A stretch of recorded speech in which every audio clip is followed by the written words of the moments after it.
goodwill and thy good company. My trusty servant well approved in all. Here, let us breathe, and haply institute a course of learning and ingenious studies. Pisa! Boo! Boo! Renowned for grave citizens. Yeah. Gave me my being and my father first. A merchant of great traffic through the world. Vincenzo, come of the Bentivogli. Oh, it shall become to serve all hopes conceived, to take his fortune with my virtuous deeds. And therefore, Franio, for the time, I study virtue, and that part of philosophy will I apply that treats of happiness by virtue specially to be achieved. Tell me thy mind, for I have Pisa left, and unto Padua come, as he that seeks, and with satiety seeks to quench his thirst. Oh, yet, Impedionato, gentle mastermind. I am affected in all as yourself. Oh, glad that you thus continue in your resolve to suck the sweets of sweet philosophies. Only, good master, while we do admire this virtue and this moral discipline, let's be no stocks nor no stoics, I pray. Or so devote to Aristotle's checks as Ovid Biancas, and quite abjured. Balk logic with acquaintance that you had. Practice rhetoric in your common talk. The music and the poesy used to quicken you. The mathematics and the metaphysics. Fall to them as you find your stomach serves you. No profit grows, waste no pleasure taken. In brief, master, study what you most affect. Thing. grand mercies! Tranio, well dost thou advise! If the Intello thou wert come ashore, we could at once put us in readiness and take a lodging fit to entertain such friends as time in Padua. Yes! Shall forget!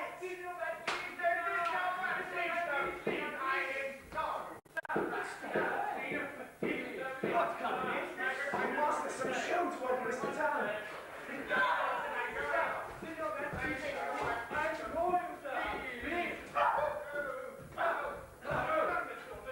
Gentlemen, it would you me no further, for how I am resolved, you know, that is not to bestow my youngest daughter until I have a husband for the elder. If either of you love Katharina, because I know you well and love you well, leave shall you have to court her at your pleasure. Carter, rather. She's too rough for me. There, Hortensio, will you any wife? I pray you, sir, is it your will to make a stay of me among these mates? Maid's maid, how knew you that? No maid's for you, unless you were of gentler, milder mold. In faith, sir, you shall never need to fear. I wish it is not halfway to her heart, but if it were, doubt not her care should be to comb your muddle with a three-legged stool, and paint your face, and use you like a... Of all such devils, good Lord, deliver us! And me too, good Lord! Hush, master. Here's some good pastime to warn. That wench is stark mad, oh wonderful fellow. Oh, but in the other silence do I see maids' mild behaviour and sobriety. Peace, Tranio. Yes, master. Mum, gaze your fill.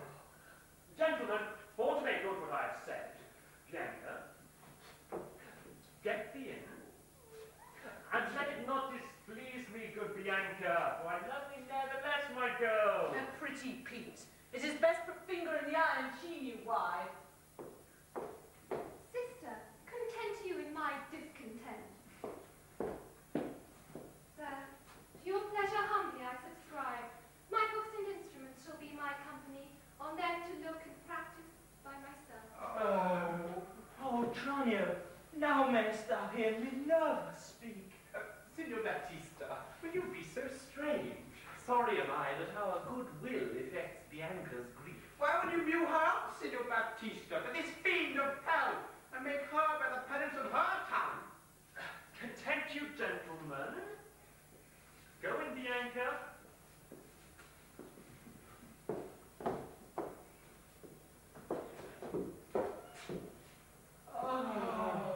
And, for I know she taketh most delight in music, instruments,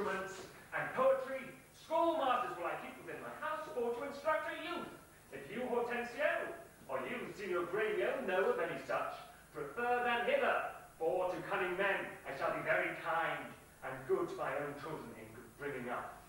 And so farewell.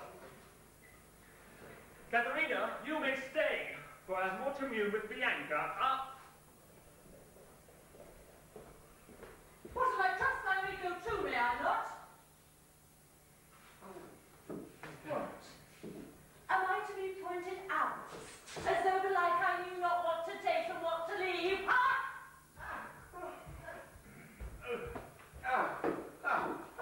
You may go to the devil's dam. Your gifts are so good, his none will hold you there. Love is not so great, Hortensio, that we may blow our nails together and fast it fairly out. Our cakes dough on both sides. Farewell. Yes, for the love I bear my sweet Bianca. If I can by any means lighten a fit man to teach her that wherein she delights, I will wish him to her father. So will I, Signor Gremio. But a word, I pray. Though the nature of our quarrel never yet brooked harm, know now upon advice it toucheth us both, that we may yet again be happy rivals in Bianca's love, to labour and effect one thing specially. What's that, I pray? That is, to get a husband for her sister. A husband? A devil! I say a husband. I say a devil. Think'st thou, Hortensio, though her father be very rich, that any man is so very a fool to be married to hell? But tush, Gremio. Though the nature of our quarrel, no.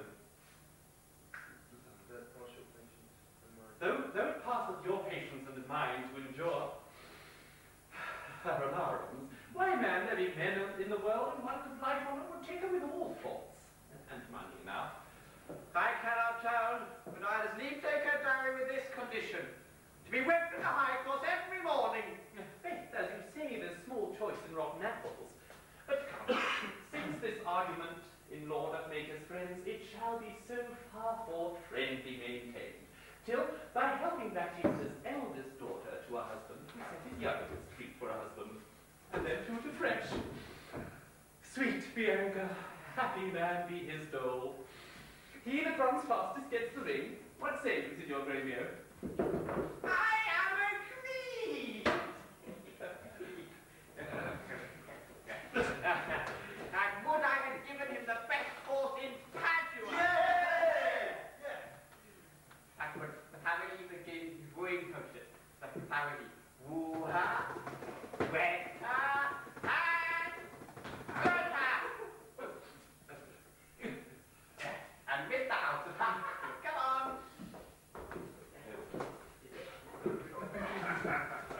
Oh, pray, sir, tell me, is it possible that love should of a sudden take such hold? Oh, Tranio, till I found it to be true, I never thought it possible or likely. But see, while idly I stood looking on, I found the effect of love in idleness. And now in plainness do confess to thee that art as secret and as dear to me as Anna to the Queen of Carthage was. Tranio, I burn! I burn! I perish if I achieve not this young, modest girl.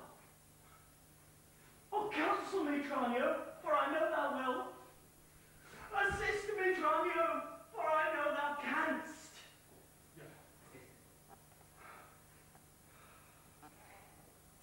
Master? 'Tis no time to rate you now. Affection is not railed from the heart. If love have touched you, naught remains but so. Redime te captum quamqueas minimo. Ding, ding! Grand mercies, lad, go forward. Discontents, the rest will comfort, for thy counsel sound. Yes. Master, you looked so longly on the maid, perhaps you mark not what's the pithable. Oh, yes. I saw sweet beauty in her face, such as the daughter of Agenor had, that made great Jove to humble him to her hand, when with his knees he kissed the Cretan strand.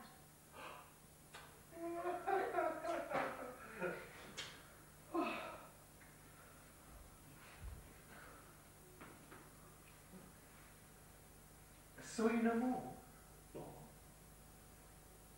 Marching on how her sister began to rail and raise up such a storm, well, the mortal ears might hardly endure the din. Tranio, I saw her coral lips move. And with her eyes she did, oh dear, breath, she did perfume the air. Sacred and sweet was all I saw in her. Oh. Nay, it is time to stir him from his trance. I pray, awake, sir. If you love the maid, bend thoughts and wits to achieve her. Thus it stands. Her eldest sister is so cursed and shrewd that till the father rid his hands of her master, your love must remain a maid at home. And therefore is he closely mewed her up, because she will not be annoyed with suitors. Huh? Oh! What a cruel father's he! But art thou not advised to take some care to get her cunning schoolmasters to instruct her? I marry her, my sir. I have it! How it is plotted, master, for I have both my ranges meet and jump as one. Tell me thine first. You will be master and undertake the teaching of the maid. Yes, it is! May it be done! Not possible.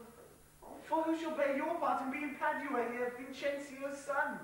Keep his house, ply his books, and welcome his countrymen, visit them and banquet them.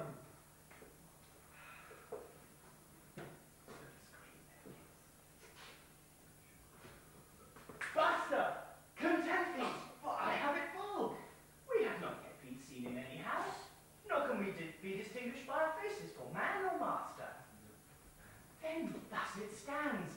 Thou shalt be master, Tranio, and rule in my stead. Keep house and ports and servants as I should. I will some other be. Some Florentine. No. Some Neapolitan. No. Or mean a man of Pisa. Yeah. 'Tis hatched, and shall be so. Tranio at once, uncase thee, take my coloured hat and cloak. When Biendello comes, he waits on thee. But I will charm him first. Keep his tongue. So had you need. In brief, sir, saith it your pleasure is, and I am bound to be obedient, for so your father charged me in our parting. Be serviceable unto my son, quoth he. Though I think it was in another sense. I am glad to be Lucentio, for so well I love Lucentio. Be so, Tranio, because Lucentio loves. And let me be a slave to achieve that maid whose sun's sight has thralled my wounded eye. Here comes the road. Sirrah, where have you been? Where have I been? Nay, how now? Where are you? Master, has my fellow Tranio stolen your clothes, or you stolen his, or both? Very often. And what's the news? Sirrah, come hither. 'Tis no time to jest, and therefore frame your manners to the time. Your friend Tranio here, to save my life, puts my apparel and my countenance on, for in a quarrel since I came ashore, I killed a man, and here I was descried. Wait on him, I charge you, as becomes, while I make way from hence to save my life. You understand me? Aye, sir. You're a wit. And not a jot of Tranio in your mouth. Tranio is changed into Lucentio. Oh, the better for him. Oh, would I was I too. Faith boy, I wish I could have the next wish after, and wish that Lucentio had indeed Baptista's youngest daughter. But, sirrah, not for my sake, but for your master's. I charge you, use your manners discreetly in all kinds of companies. When I'm alone, why, then I'm Tranio. But in all companies else, your master, Lucentio. Ding. Tranio, let's go. One thing more rests, that thyself execute, to make one among these wooers. If thou ask me why, my reasons are both good and weighty.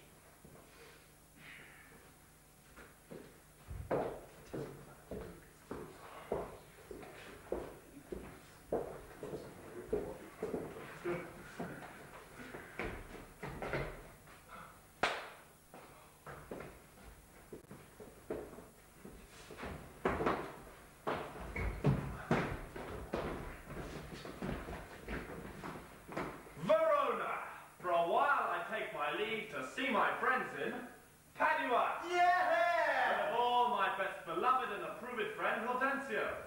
And I trow this is his house. Here, sit I, Grumio. Knock, I say. Knock, sir? Whom shall I knock? Is there any man who should use your worship? Villain, I say knock me here soundly. Knock you here, sir? Why, what am I, sir, that I should knock you here, sir? Villain, I say knock me at this gate and rap me well, or I'll knock your knave's pate. My master is grown quarrel, sir. I should knock you first, but I know after it comes by the worst. Will it not be? Fate, said I, and you'll not knock. I'll ring it. I'll try how you can solve fire. I'm sick it. Help, masters! Help! The master's bad! I'll knock when I bid you sit up, villain. How now? What's the matter? Ah. Why, 'tis my old friend Grumio. It is my good friend Petruchio. How do you all at Verona? Yes, good Signor Hortensio. Oh, come you to part the fray? Con tutto el quale ben trovato, may I say. Alla nostra casa benvenuto, molto onorato, signor mio Petruchio. Hey!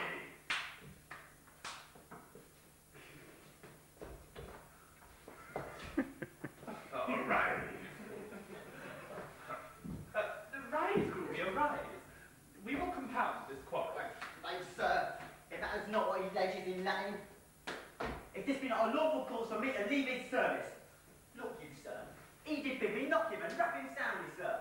Well, was it fit for a servant to use his master so, being perhaps, for all I see, 2 and 30, a pin out? Then would have got a well knocked at first, then have not Grumio come by the worst. That senseless villain! Good Hortensio, I bet the rascal knock upon your gate and could not get him from my heart to do it. Knock at the gate! Oh, heavens! Spake you not these words plain, Sirrah, knock me here, rap me here, knock me well, and knock me soundly, and come you now and knock at the gate? Should I be gone or talk not? I fight you! Look you, patience. I'm Grumio's pledge. But tell me now, this is an unhappy chance. Him and you, your ancient, trusty, pleasant servant Grumio.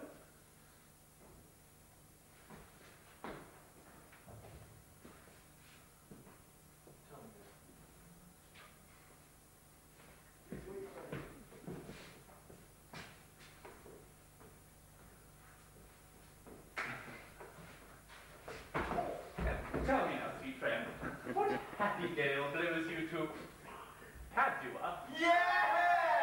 From old Verona. Boo! Boo!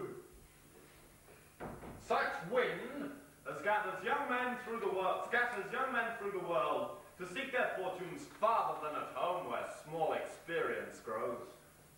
But in a few, Signor Hortensio, thus it stands with me. My father Antonio is deceased.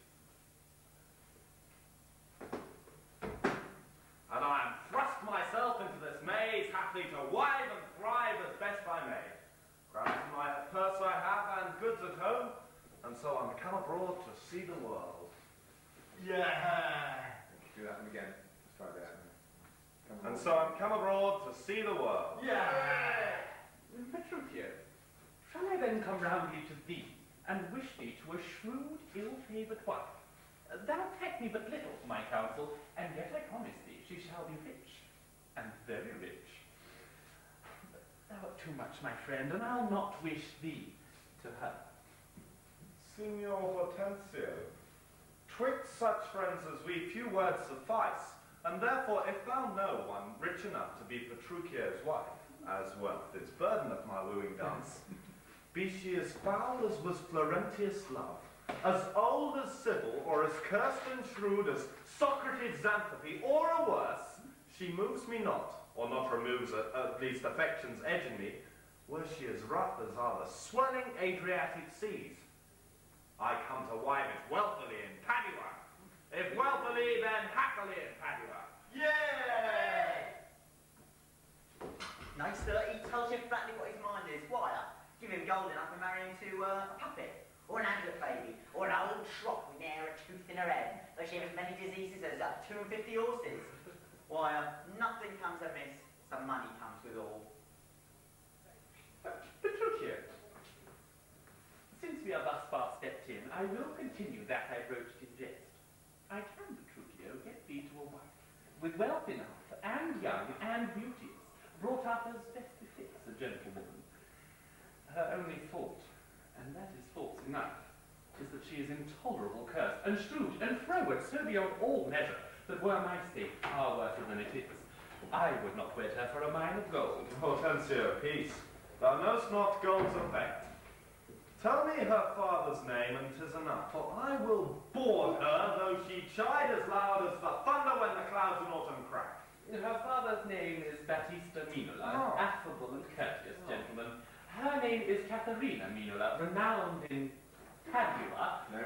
For gold. Sorry, so long since we've done. Her name is Katharina Minola, renowned in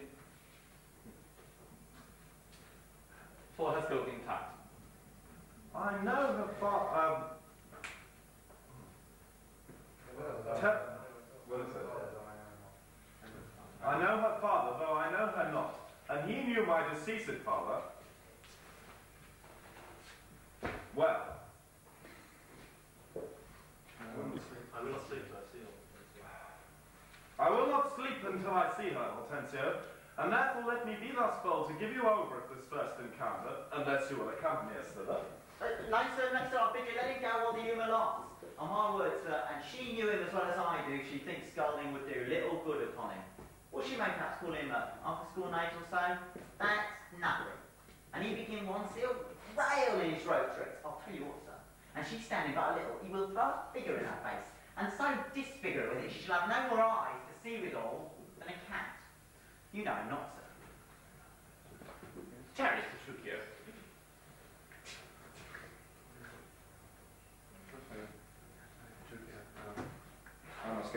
Charity, I must go with you, for in Baptista's keep my treasure is. He hath the jewel of my life behold, his youngest daughter, beautiful Bianca.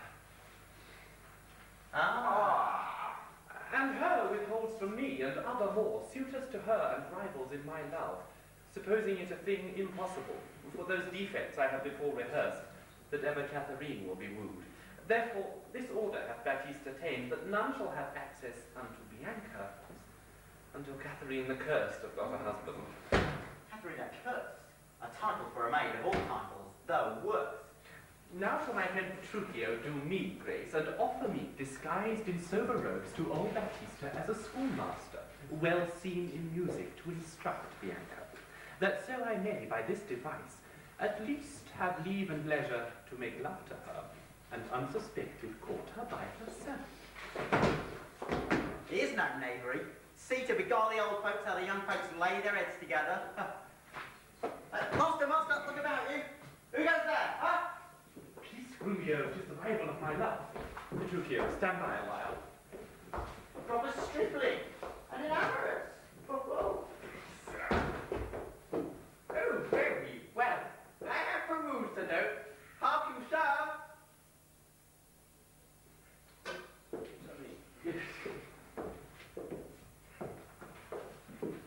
I'll have them very fairly bound.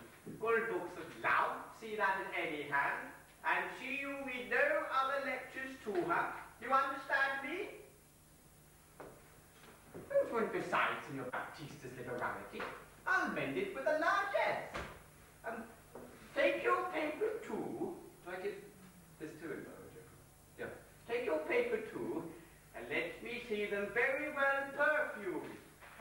Oh, for she is sweeter than perfume itself to whom they go to.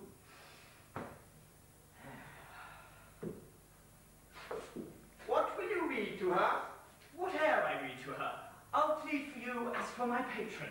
Stand so assured as firmly as you yourself are still in place, yea, and perhaps with more successful words than you. Unless you are a scholar, sir.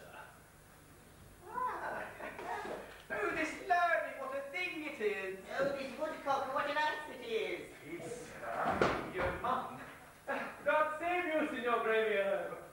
And you are well read, Signor Hortensio. Trow you whither I am going? To Baptista Minona. I promised to inquire carefully about a schoolmaster for the fair Bianca. And I, by good fortune, have lighted well on this young man. For learning and behaviour fit for her turn. Well read in poetry and other books. Good ones, I warrant ye. 'Tis well.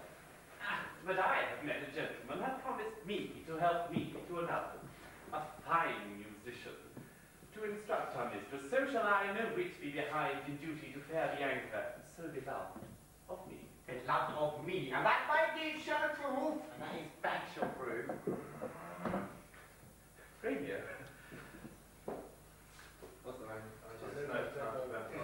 Gremio, it is now no time to vent our love. If you speak me fair, I'll tell you news indifferent for either. By chance, I met a gentleman whom, upon agreement from us to his liking, will undertake to woo Curse Catherine. Yea, and to marry her, if her dowry please.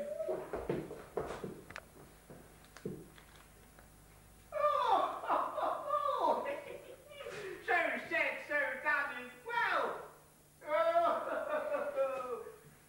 Oh, Hortensio, have you told him all her faults? I know she is an irksome, brawling scold. If that be all, masters, I hear no harm. No? Seems to be so, Fred. What countryman? Born in Verona, old Antonio's son. My father dead. My fortune lives for me, and I do hope good days and long to see. Oh, sir, such a life with such a wife were strange. But if you have a stomach, do it in God's name, and I'd be assisting you in all. But would you woo this wild cat? Oh. Will I live? Will he woo her? Aye, or I'll anger. Why came I hither but to that intent? Why came I hither but to that intent? Think you a little din can daunt mine ears? Have I not in my time heard lions roar? Thank you. Have I not heard the winds?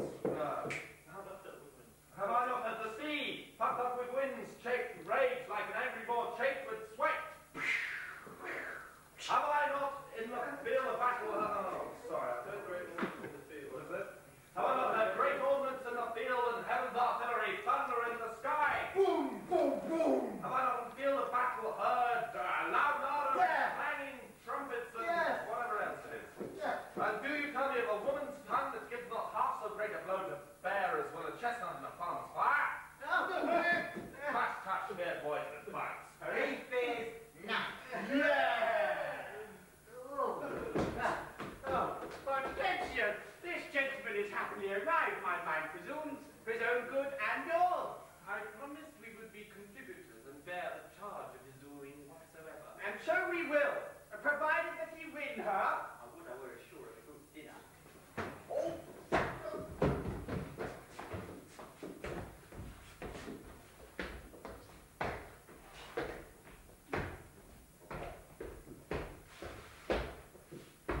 Gentlemen! God save you!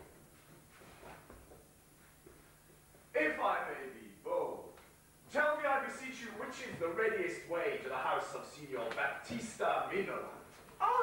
He that has the two fair daughters. Is he, you mean? Even he, Biondello? Mark you, sir, you mean not her too? Perhaps him and her, sir, what have you to do? Not her that tried, sir, at any hand, I pray. I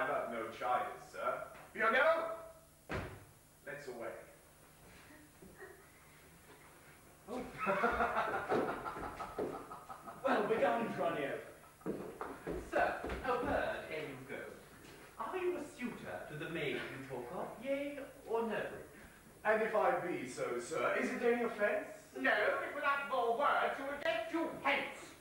Ah, something about the streets being as free for me as you.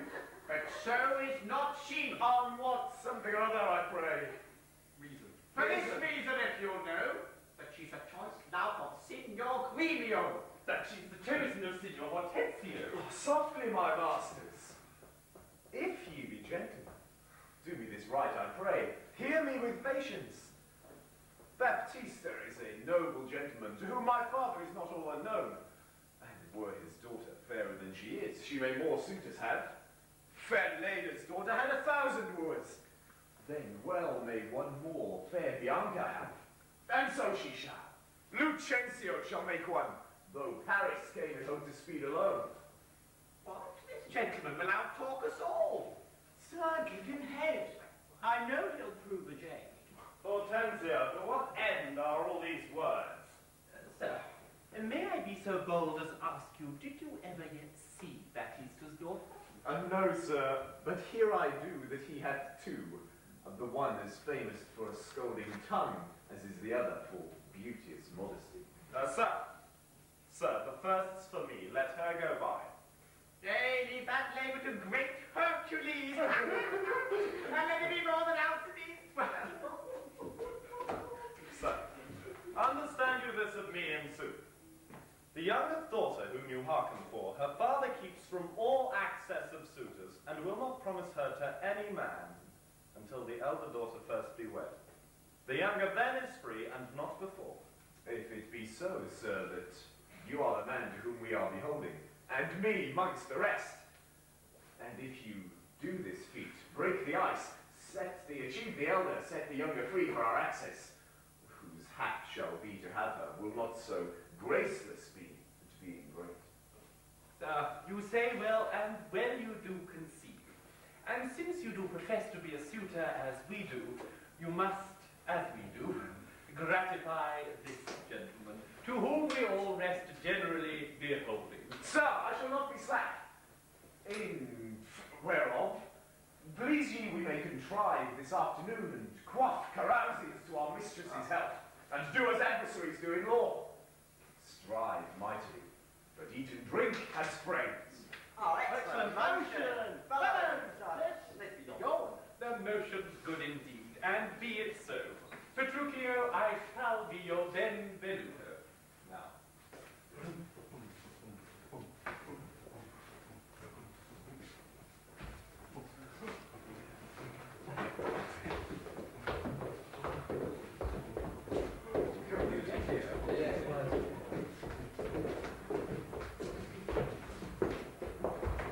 Don't hit, no, Buddy's going. Buddy's going. Not quite that much money, yes, right? Right, servants, come in. Bring on 2 benches. Quickly. Right, what you'll have to do is come to the centre of the stage. You'll come to the centre of the stage, spin around. At this point, each of you will bring on a bench. You will bring on a bench. You will come down. This.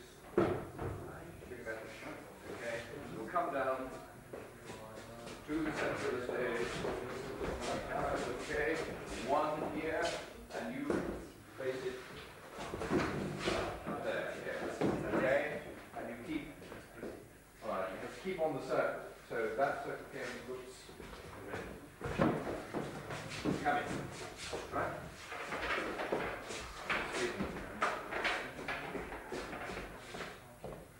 If this bench is here, you go. That out there, right? That bench there. So what's gone through it? What's gone through it? Oh, you're going to be faster. Well, you know what I'm saying? It's like that. It's all our 10 minute choice of what.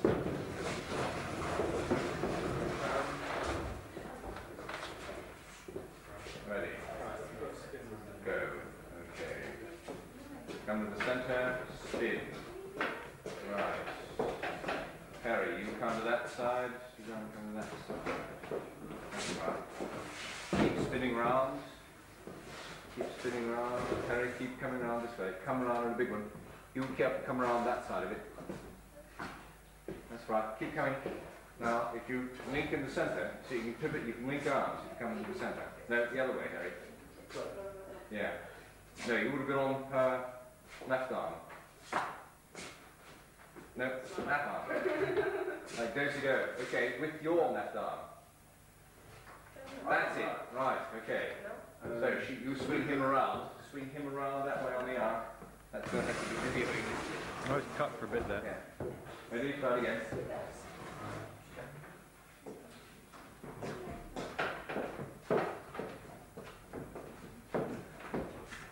If you come in facing opposite directions, one comes in backwards, one comes in forward. Do it back. Try one more time. Get on.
Daughter called Katharina, fair and virtuous.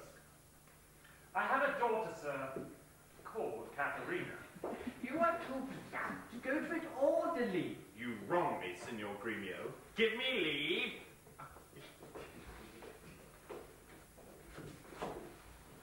I'm a gentleman of Verona, sir, that hearing of her beauty and her wit, her affability and bashful modesty, her wondrous qualities and mild behaviour, I'm bold to show myself a forward guest within your house, to make mine eye the witness of that report which I so oft have heard. And as an entrance to my entertainment, I do present you with a man of mine, cunning in music and the mathematics, to instruct her more fully in those sciences whereof I know she is not ignorant. Accept of him, or else you do me wrong. His name is Lycio, born in Mantua.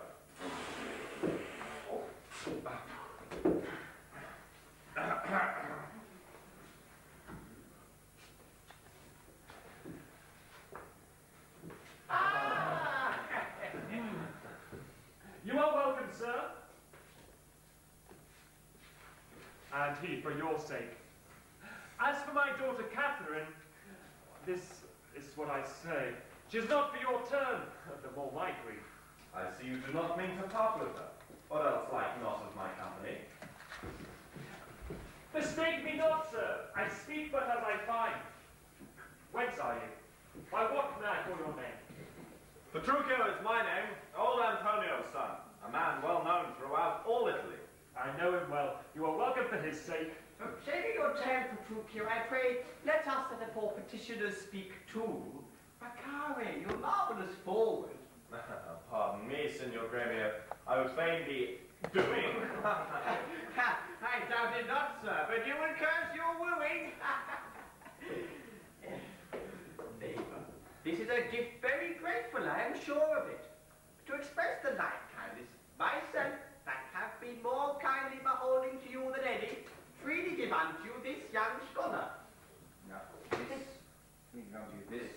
Freely give unto you this. This young scholar that hath been long studying at Rheims, as cunning in Greek, Latin, and other languages as the other in music and mathematics. His name is Scambio. What? Ding, ding, ding, ding. Pray accept his service. 1,000 thanks, Signor Gremio. You're welcome, good Cambio. But gentle sir, methinks you walk a little like a stranger. May I be so bold as to know the cause of your coming? Pardon me, sir. The boldness is mine own. That being a stranger in this city here, do make myself suitor to your daughter, unto Bianca, fair and virtuous. Nor is your firm resolve unknown to me in the preferment of the eldest sister. This liberty is all that I request, that upon knowledge of my parentage, I may have liberty amongst the rest that woo, and free access and favour as the rest. And toward the education of your daughters, I here bestow this simple instrument, and this small packet of Greek and Latin books. If you accept them, then their worth is great. Lucentio is your name? Of whence, I pray? Of Pisa, sir. Son to Vincencio. A mighty man at Pisa. By report, I know him very well. You're welcome, sir.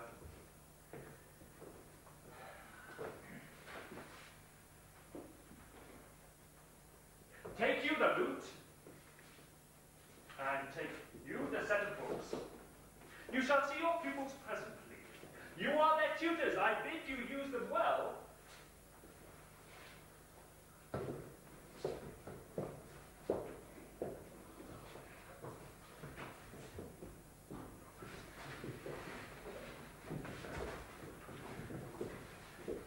We will go walk in the orchard and then to dinner. You are parting welcome, and so I pray you all think yourselves.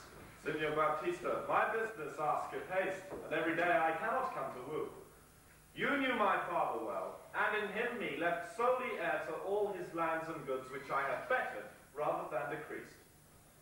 Then tell me, if I get your daughter's love, what dowry will I have with her to wife?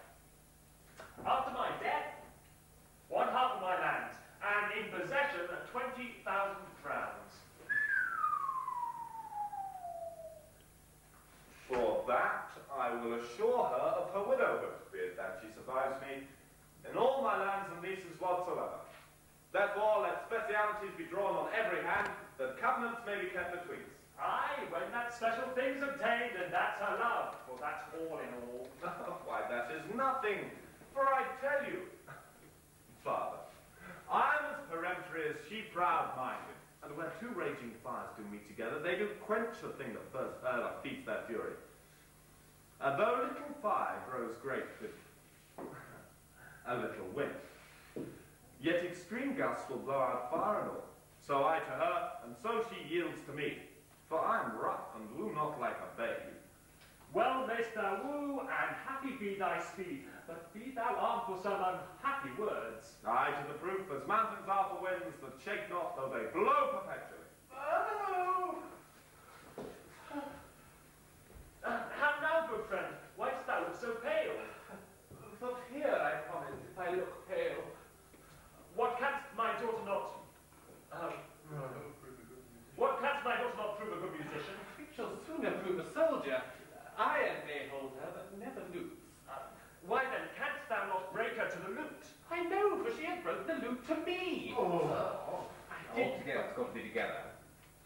has broke the lute to me. I know, for she has broke the lute to me. Oh. I did not tell her she mistook her frets and bowed her hand to teach her fingering, when with the most impatient, devilish words she... Frets call you these, quoth she, I'll fume with them. And with that word she struck me on the head, and through the instrument my cape made way. And there I stood, amazed for a while, as on a pillory. While she did call me rascal, fiddler, and twangling jack, with plenty such vile terms as had she studied to misuse me so.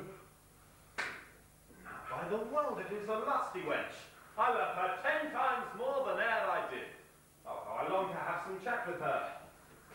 Well, go with me and be not so discomforted. Proceed with my younger daughter, for she's apt to learn and thankful for good turns.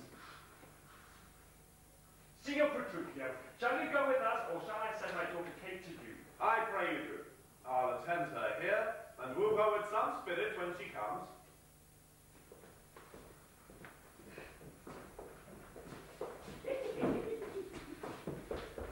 The other way, circle round once more, you see? Then around.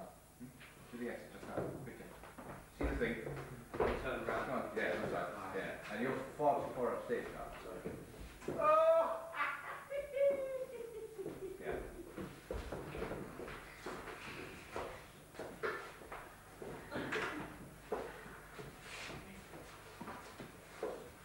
Say that she rail. Why, then I'll tell her plain she sings as sweetly as a nightingale. Say that she frown. I'll tell her she looks as clear as morning roses newly washed with dew. If she be mute and will not speak a word, I'll commend her volubility and say she uttereth piercing eloquence. If she do bid me pack, I'll give her thanks as though she bid me stay by her a week. If she deny to wed, I'll crave the day when I shall ask the banns and when be married. No! But here she comes. No!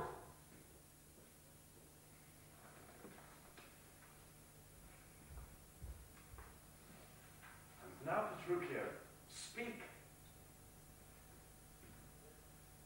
Good morrow, Kate, for that's your name, I hear. Well, have you heard that something hard of hearing? They call me Catherine, that you speak of me. You lie in faith, for you are called plain Kate, and bonny Kate, and sometimes Kate the Curse.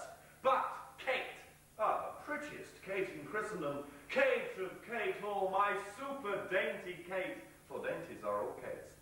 And therefore, Kate, take this of me, Kate, of my consolation. Hearing thy mildness praised in every town, thy virtues spoke of, and thy beauty sung, yet not so deeply as to thee belong. Myself am moved to woo thee for my wife. Moved? In good time. Let him that moved you hither remove you hence. Oh, I knew you at the first. You were immovable. Oh, why, what's immovable? A joint stool. Thou hast hit it. Come, sit on me. Asses were made to bear, and so were you. Women are made to bear, and so were you. No such jade as you, if me you mean. That's good, Catherine. I will not burden thee, for no need to be but young and light. Ah, too light for such a swain as you to catch, and yet as heavy as my weight should be. Should buzz. Oh, well tame, and like a buzzard. Oh, slow-winged turtle, shall a buzzard take thee? Aye, for a turtle as he takes a buzzard. Oh, come, you wasp, in faith you are too angry. If I be waspish, best beware my sting. My remedy is then to pluck it out. Oh, if the fool could find it where it lies. Who knows not where a wasp does wear his sting? In his tail. In his tongue. Whose tongue? Yours, if you talk of tails. Ah. And so farewell. What, with my tongue in your tail? Nay, come again.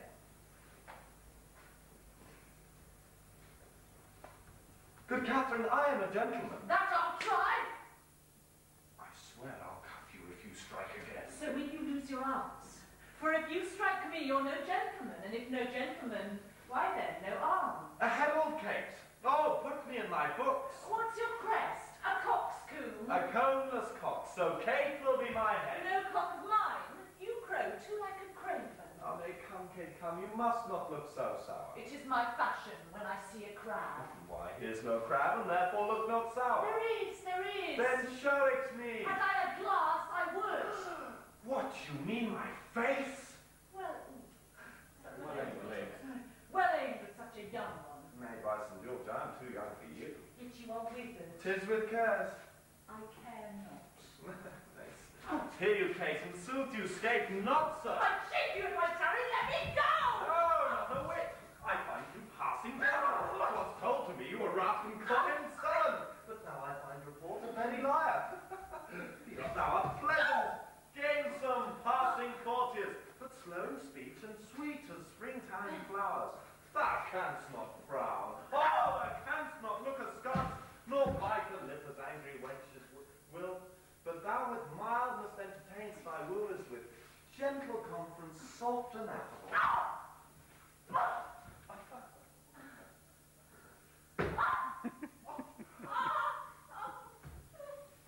Why is the world report that Kate doth live with? Oh, slumberous world! Kate, like the hazel twig, is straight and slender, and as sweet in hue as hazelnuts and browner than the kernels.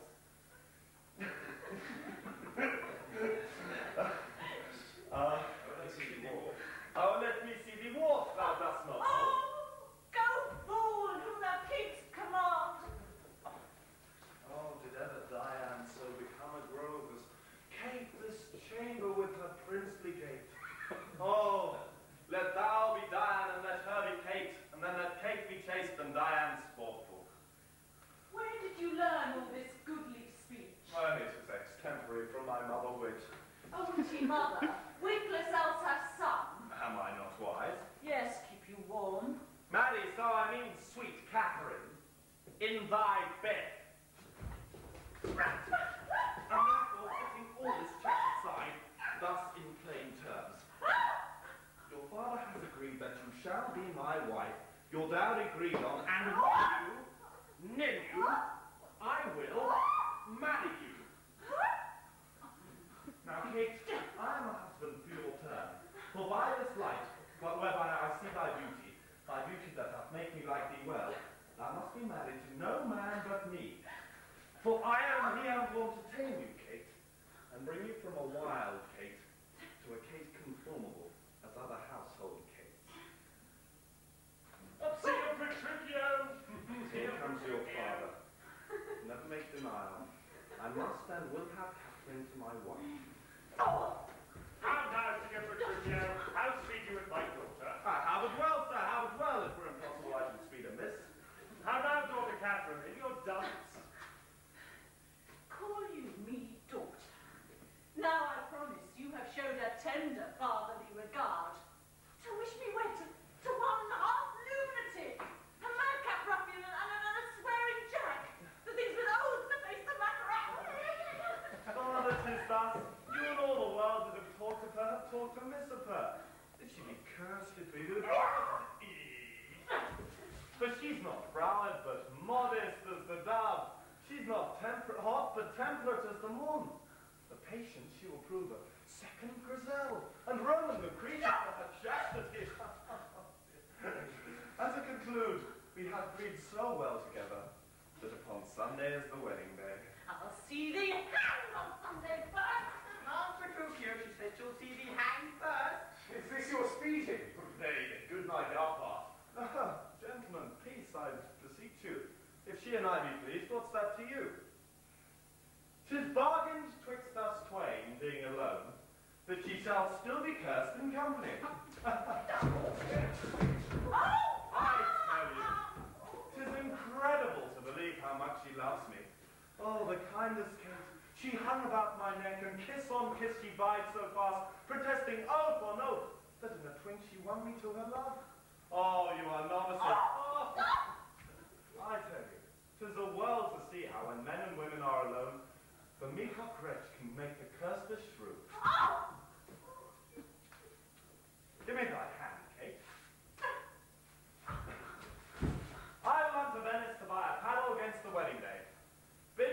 father, and provide the feast. I will be sure my Catherine shall be fine. I know not what to say.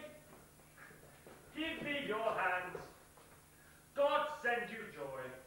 Is a match for Petruchio? Amen, say we. We will be witnesses. Father. And wife. And gentlemen nephew. I will unto Venice Sunday comes apace. We will have rings and things and fine array. And kiss me, Kate, we will be married on Sunday.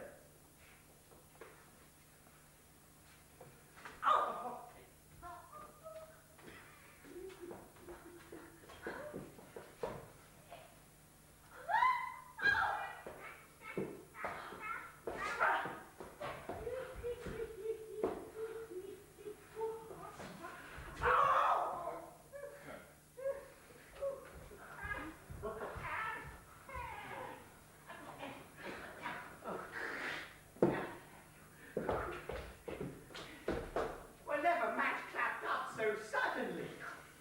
Faith, gentlemen, for now I play the merchant's part and venture madly on a desperate march. 'Twas a commodity lay fretting by, 'twill bring you gain, or perish on the seas. The gains I seek are quiet in the match. No doubt that he hath got a quiet cat.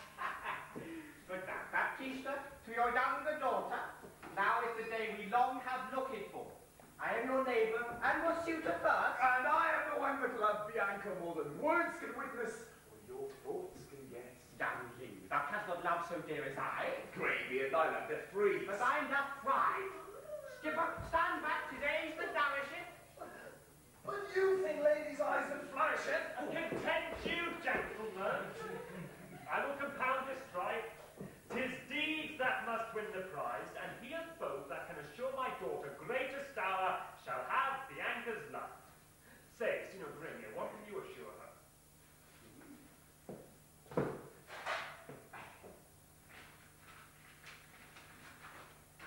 First, as you know, my house in the city is richly furnished with plate and gold, basins and ewers to shave her dainty hands. My hangings all of Tyrian tapestry. In ivory coppers I've stuffed my crowns, and cypress chest for arras counterpoints, costly apparel, tents and canopies, fine linen, turkey cushions bossed with pearl, bands of Venice gold, and needles of putrid brass, and all things that belong to house or housekeeping. Then at my farm I have 100 village kine to the pearl, 6 score fat oxen, standing in my stalls, and all things answerable to this portion.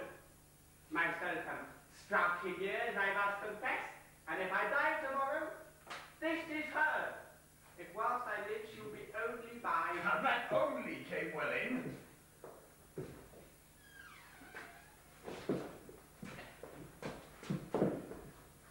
Sir, list to me. I am my father's heir and only son. If I may have your daughter to my wife, I'll leave for houses 3 or 4 as good within rich Pisa walls as any old Signor Grimio has in Padua. Yeah! Besides, 2,000 ducats by the year on fruitful land, all of which shall be the jointure. What have I pinched you, Signor Grimio? 2,000 ducats by the year of land? My land amounts to not so much in all. That she shall have, besides an argosy that now is lying in Marseille Road. What, have I choked you with an argosy? Grimio, 'tis known my father had no less than 3 great argosies, besides 2 galleasses and 12 tight galleys. All of these shall I give her. I think. Any more? What? And twice as much as whatever thou offerest next. Nay, I have offered all. I have no more, and she can have no more than all I have. If you like me, she shall have me and mine. Why then the maid is mine from all the world, by your firm promise. Grimio is outvied. I must confess, your offer is the best. And let your father make her be assured she is your own. Else you must pardon me. If you should die before him, where is her dowry? That's but a cavil. He is old and I young. I mean, not young men die as well as old. Well, gentlemen, I am resolved. As you know, on Sunday next, my daughter Catherine shall be married. Now, on the Sunday following, shall Bianca be married to you. If you make me this assurance, if not, to Senior Grania. And so I take my leave and thank you both. And you, good neighbour? And now I fear thee not, singer, young gangster. Your father were a fool to give thee all, and in his waning age set foot under thy table. Such a toy, and all Italian boxes not so kind, my boy. A vengeance on your crafty withered heart. Yet, I have faced it with a card of 10. 'Tis in my mind to do my master good. I see no reason but suppose Lucentio must get a father, called, suppose, Vincentio. And that's a wonder. Men do commonly get their children, but in this case of wooing, a child shall get a sire, if I fail not in my case.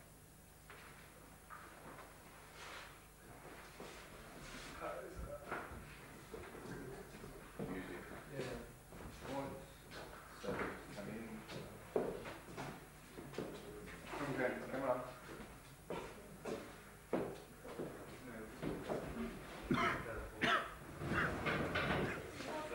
More center. Center. Not quite that angle.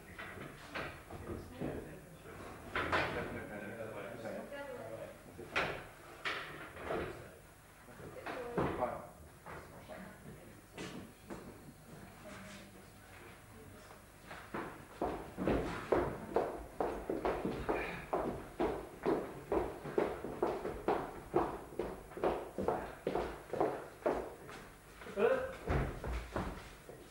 Your bearing grew too forward, sir. Have you so soon forgot the entertainment her sister Catherine welcomed you withal? But, wrangling pedant, this is the patroness of heavenly harmony. Then give me prerogative, and when in music we have spent an hour, your lecture shall have leisure for as much. What? Preposterous ass! I've never read so far to know the cause why music was ordained. Was it not to refresh the mind of man after his studies, or his usual pain? Therefore, give me leave to read philosophy, and while I pause, serve you in your harmony. Sit down. I will not bear these braves of thine. Oh, yes, you will. Oh, no. Why, gentlemen, you do me double wrong to strive for that which resteth in my choice. I am no preaching scholar in the school. I'll not be tied to hours nor appointed times, but learn my lessons as I please myself. And to cut off all strife, here sit we down.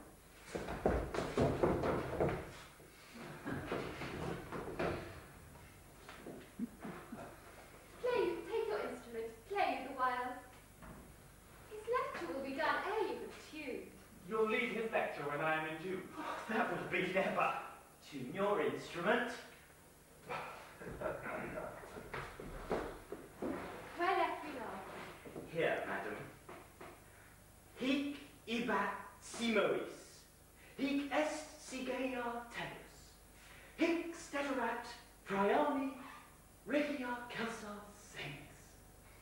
Construe them.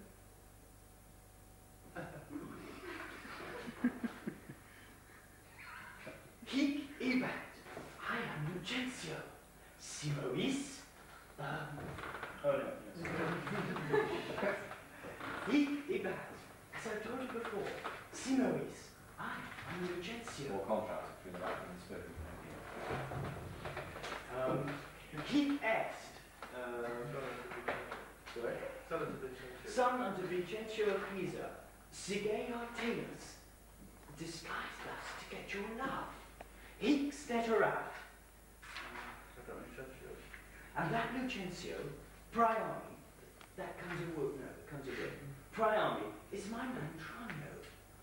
Regia, bearing my port, Celsa Senis. So that we might beguile the old bat. Madam, my instrument's in tune. Let's hear. Then Oh, fie, the treble jars. Spit in the hole, man, and and tune again. Now let me see if I can construe them. Hic ibat simois. I know you not. Hic est sigea telus. I trust you not. Hic est priam steterat priami. Take heed here. Regia, presume. Cansat senis. Despair. Madam, 'tis now in tune. Oh, but the bass. The bass is right. 'Tis the bass knave that jars. How preponderant. How fiery and forward our tenant is. Now for my life, the knave does court my love. Pedescule, I'll watch you better yet. In time I may believe, yet I mistrust. Oh, mistrust it not. For, sure, Ichthys was Ajax, called so from his grandfather. I must believe my master, else I promise you I shall be arguing still upon that doubt. But let it rest. Now leave me to you. Good master, take it not unkindly pray that I have been thus pleasant with you both. You may go walk, and give me leisure. My lessons make no music in 3 parts. Are you so formal, sir? Well, I must wait. And watch withal, for be I but deceived, our fine musician groweth amorous. Madam, before you touch the instrument to learn the order of my fingering, I must begin with rudiments of art to teach you gamut in a briefer sort, more pleasant, pithy, and effectual than hath been taught by any of my trade. And there it is in writing, fairly drawn. Why, I am past my gamut long ago. But be the gamut of Hortensio. Gamut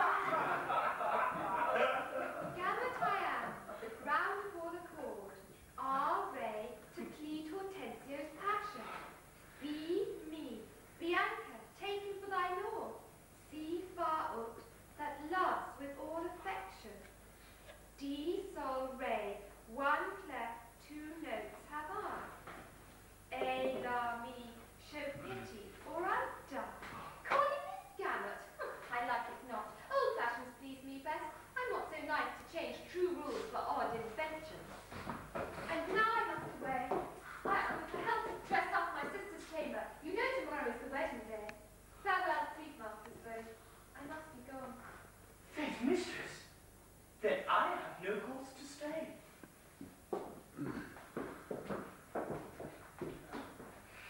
But I have cause to pry into this pet.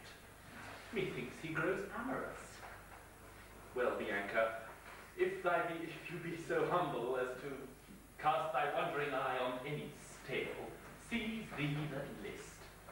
If once I find thee ranging, Hortensio will be quit with thee by changing.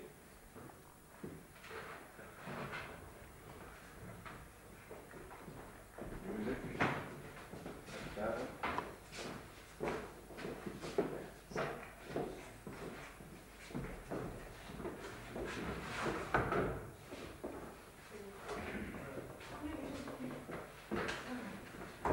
Music.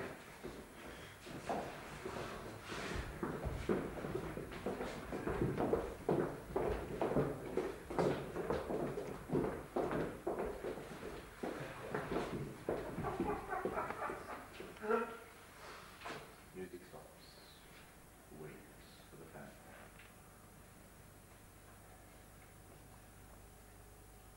Da-da-da, da-da-da. Wait. Nothing. Wait.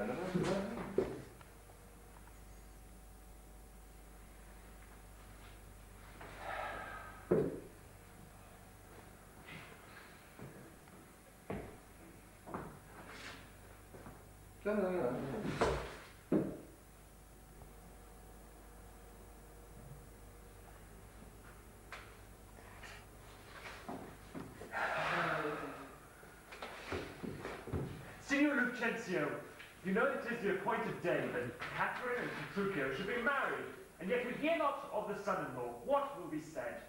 What mockery will it be to want the bridegroom when the priest attends to speak the ceremonial rites of marriage? What says Lucentio to this shame of ours? No shame but mine. I must forsooth be forced to give my hand, opposed against my heart, and to have mad-brained rudes be full of spleen, who wooed in haste, and means to wed at leisure. I told you he was a frantic fool, hiding his bitter jests in blunt behaviour, and to be noted for a merry man.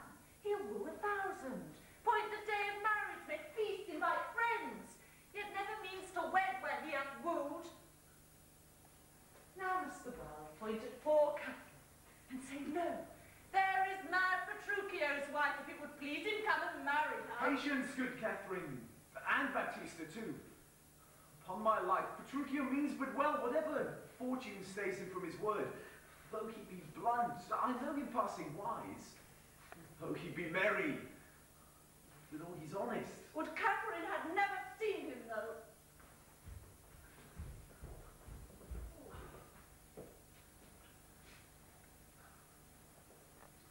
Continue the spin, Jonathan. We're going to go right. Yes, now dismissal time. Go, girl, for I cannot blame thee now to weep. For such an injustice would vex a saint, let alone a shrew of thy impatient humour. Hey!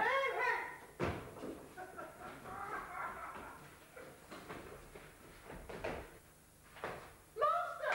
Master news! And such old news as you never heard of. Is it new and old too? How can that be? Why is it not news to hear of Petruchio's coming? Is he come? Why, no, sir. What then? He is coming. When will he be here? When he stands here, where I am, and sees you there. But say, what's to thine old news? Why, Petruchio is coming in a new hat and an old jerkin, a pair of old breeches, thrice turned, a pair of boots that have been candle cases, one buckled, another laced, and an old rusty sword, hard hanging out of the town armory, with a broken hilt, and chapelers, 2 broken points.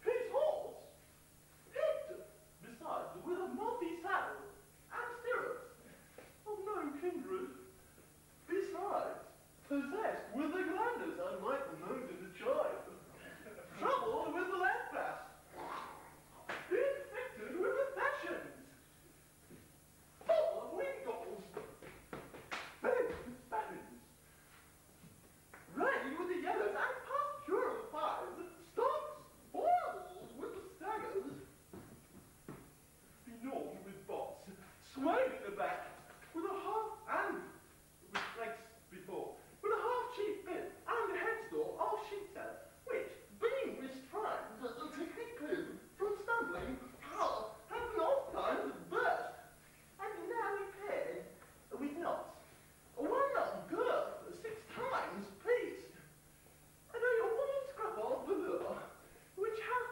2 letters for her name, fairly set down in studs, and here and there pieced with pack thread. Who comes with him? Oh, sir, his lackey, for all the world, comparison to my horse, with a linen stock on one leg, and a cosy boot hose on the other, of course, with a red and blue list, an old hat, of the humour of 40 fancies, pricked for a feather. A monster, a very monster, and not like a Christian boy, or a gentleman's lackey. 'Tis some old humour pricks him to this fashion. Yet oftentimes he goes but being apparelled. I am glad he comes, howsoe'er he comes. Oh, sir, if he comes not. What, didst thou not say he comes? Oh, that Petruchio came. Aye, that Petruchio came. No, sir, I say his horse comes. With him on his back. Aye, that's all one. Nay, by St. Jamie, I hold you a penny. I hold my man's more than one. And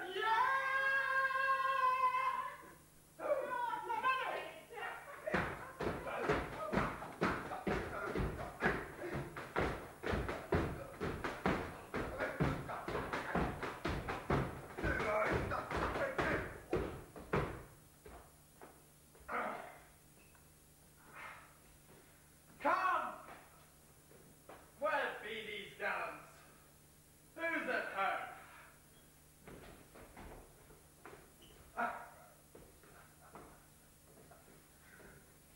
You are welcome, sir. And yet I come not well. And yet you halt not. Not so well apparelled as I wish you were. Were it not better I should rush in thus? Ah!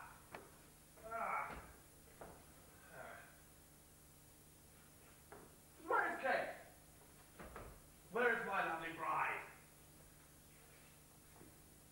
How does my father?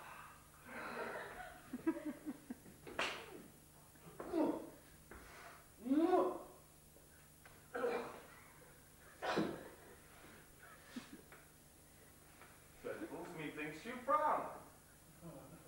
And wherefore gaze this goodly company as if they saw some wondrous monument, some comet or unusual prodigy? Why, sir, you know this is your wedding day.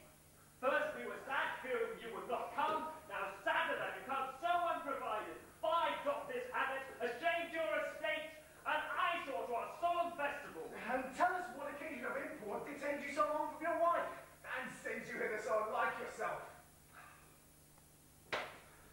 Tedious it were to tell, and harsh to hear.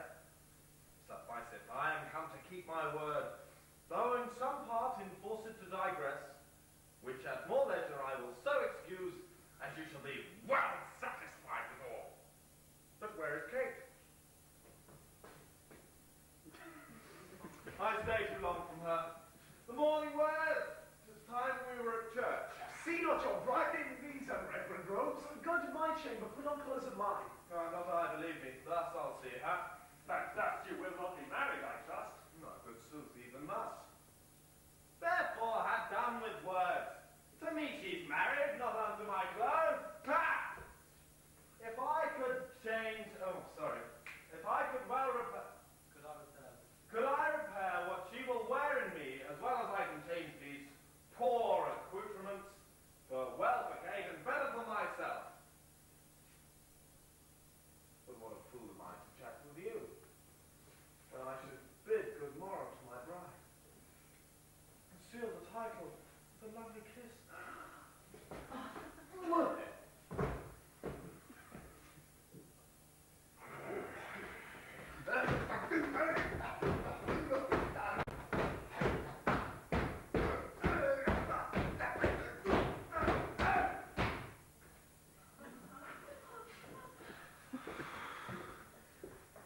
He has some meaning to this man attire. We will persuade him to put on better and go to church, if possible. I will follow him and see the event of this.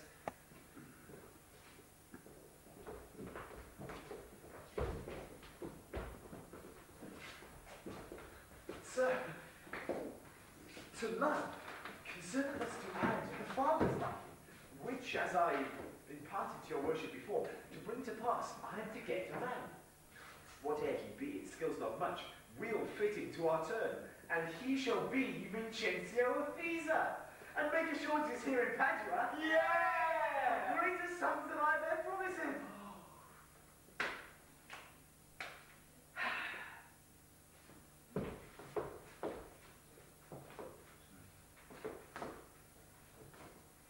Were it not that my fellow schoolmaster doth watch Bianca's steps so narrowly, 'twere good, methinks, to steal our marriage, which once performed, let all the world say nay. I'll keep mine own despite of all the world. That might something we need to look into, and watch for advantage in this case. We'll overreach the grey-beard Gremio, the narrow-blind Father Vinola, the quaint musician Aristicio, and all for my master's sake, Lucentio!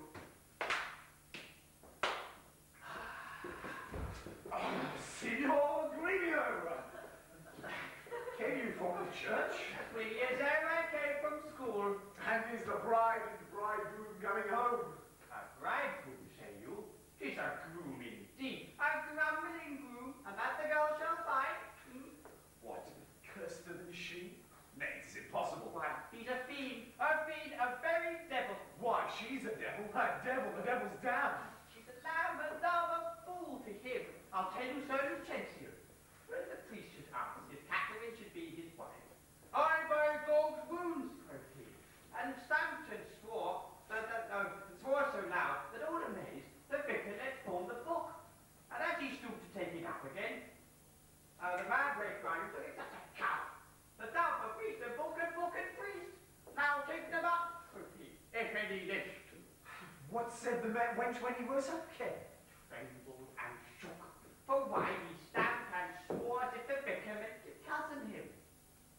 But after many ceremonies done, he calls for wine. "A health," quoth he, as if he had been aboard carousing to his mates after a storm. Quaffed off the muscatel and threw the sops in the sexton's face. Oh, sorry. Having no other reason, that his beard grew thin and hungry and seemed to ask him sops as he was drinking.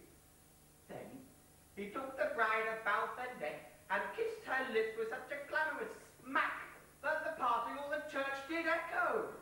No. Yes. And I, seeing this, came thence for very shame. And after me I know the rout is coming. Such a bad marriage never was before. Hark, hark, I hear the minstrel's